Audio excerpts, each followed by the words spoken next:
akinek 4 gyermeke volt. Amikor a 4. megszületett, nem sokára meghalt a férje, és az asszony egyedül maradt gyermekeivel. Egy karácsony estén az édesanyja későn ért haza a munkájáért szerzett kevés pénzecskéjével. Sziasztok, gyerekek! No, 1, 2, 3, jól van, mind meg vagytok? Tudjátok-e, hogy ma karácsony van? Tényleg már ez nagyon örvendetes ünnep. Igen, tudjuk, hogy ma van karácsony. Jó estét, asszonyom, itt hol vannak? Igen, uram, akkor tessék befáradni. Jaj, nem akarok maradni, csak egy kis finom kalácsot hoztam a gyerekeknek. Az albérletet, hát kifizeteti később is. Nagyon köszönöm, uram. Köszönjük szépen, János bácsi. Mindenki örülete van ennek a karácsony. Örülök, kislányom, remélem ízleni is. Jaj, szegénykém. Na, megyek is. Boldog karácsony! Boldog karácsony, János bácsi. Még annyi szegények vagyunk. Hát nem vagyunk a leggazdagabbak, az biztos. De hát mindenünk megvan. Mindenünk ruhánk. Igen, sok karácsony. De ma láttam, azt szomszéd gazdagot, az emberek vett fel egy hatalmas fegyvert. Biztos jó, hogy szerintem is tetszett. Gyerekek, a karácsony nem a szaloncsukor és nem a karácsonyfa miatt van. Tudjátok, mi énekeljünk együtt egy karácsonyi éneket, aztán Anikó majd elmondja nektek a karácsonyi történetet. Karácsony napja örömünnep, mi Urunk Jézus megszületett. Öröm van a mennyekben, öröm itt a szívemben, hogy a te néved.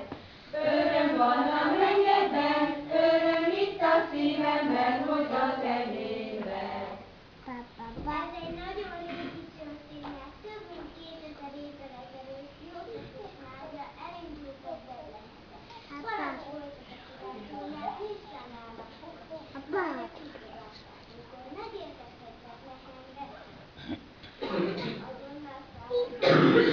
De túl későn érkeztek, és már mindent fogadott el, hogy tere volt. Csak egy kis rongyos istálóban találtak szállást. Megszületett a kisgyerek, aminek a neve Jézus. Na, mondtátok a Nikó, meséltek már a történetet? Nek anyja, igen, azt mesélte, hogy megszületett a kis Jézus. Igen, hát valóban úgy történt. És aztán angyalok is megjelentek, és gyönyörűen énekeltek. Énekelünk még egyet? Igen. Angyali ének hangzik a mennyből, Jézus a rég várt megszületett. Isteni lélek szózat a csendből, megszületettem már te neked. Jó estét! Jó estét! Ugyan mondja már, hogyan lehetnek ilyen vidámok, amikor olyan szegények nyitott lámpra megerek? Jöjjön beljebb, uram! Az igaz, hogy nincs fényes palotánk, sem pénzünk, a családon is egymagam gondoskodom, de nem egyedül. Isten a mi segítőnk. Kérem, asszonyom, mennyire igaza van, fényes lakosztályon, bankban a pénzem, mégsem vágyok hazamenni. Nincsen minek örülnöm, olyan üres az én otthonom. Kérem, adja nekem gyermekét közül, akármelyiket. Nem, Szeretnék én is boldog lenni karácsony este. nem, uram, nem lehet. Mind drága nekem is, mind szeret engem. Pedig jó dolga lenne nálam. Burruhát kapnak, kalácsot és kapót kapnak.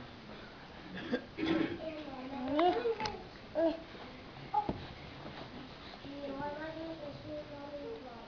Ha nem énekelhetünk, hanem karácsonyi nemrég arról énekeltünk, hogy mennyire örülünk, mert megszületett az Úr. És mi szeretünk énekelni, és róla énekelni, és De hát még karácsonyfátok sincsen. Valóban nincs, de örömünk van. Szegényes az otthonunk, de mindenki boldog benne. most jutott eszembe, hogy az Úr Jézus is szegény istálóban született. Nem palotában, mégis nagy fényesség világított a kis istálóban.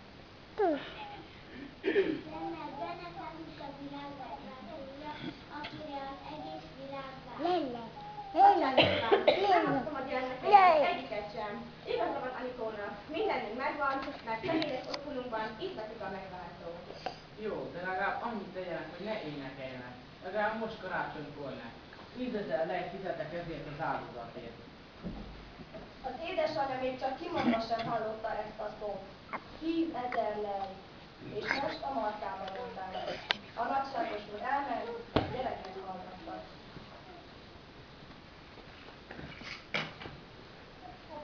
Anya, készítettem neked egy kis ajándékot, egy kis kamerásot maradtad, amit bárhova magaddal vihetsz és anyád. Tudom, hogy nekem a terhed, amit mondom, amit hordozol, de azt gondoltam, hogy volt, amikor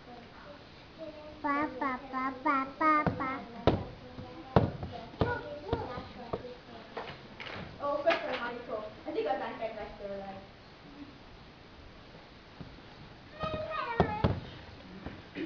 Anya, tanít már nevén a szakmát. Légy csendben, nem szabad énekelni.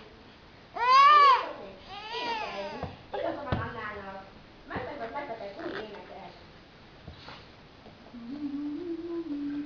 Isten fia ott hagyta a mennyei hazát, hogy ő akarhatából a földre szállt, és ennek egy született, úgy, mint te megény, király volt, de mégis koldus és szegény.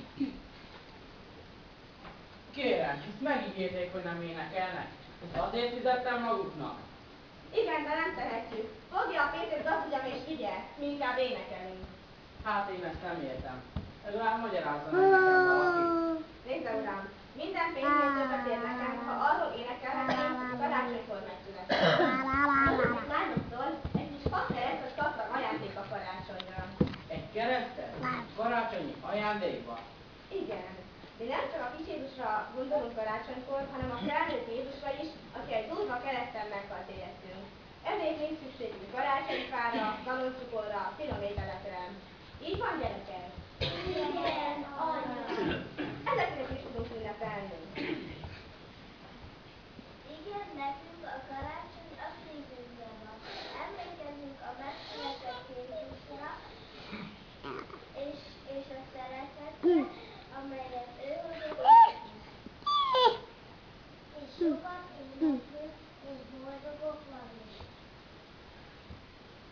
Ha még énekelhetnék szomorú karácsonyi zenét. Talán igazatok. Mit ér nekem a gyönyörűen feldíszített karácsonyfa, a finomságos, hisz még a szentestét is egyedül töltöm.